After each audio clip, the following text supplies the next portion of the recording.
The Standard nazungumzia juu ya chuo kikuu cha Nairobi, ULN going down.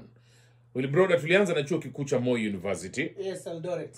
Kikaanguka kwa sababu ya siasa na uongozi mbaya na misimamo ya kikabila. Chuo kikuu cha Moi kikaanguka, kikaporomoka. Very unfortunate. Egerton University imekumbwa na matatizo ya kiuongozi, iko in crisis, kuna shida.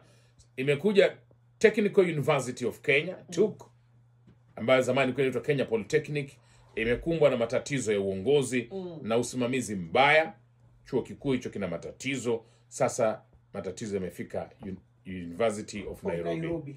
Wanasema university ambayo ni chuo kikuu cha Indo Premier University hapa nchini Kenya, chuo kikuu cha kwanza hapa nchini Kenya, chuo kikuu chenye hadhi kubwa, viongozi wengi wamesoma pale. Ndio. Lakini usimamizi sasa ni kama umeanza kuvurugika.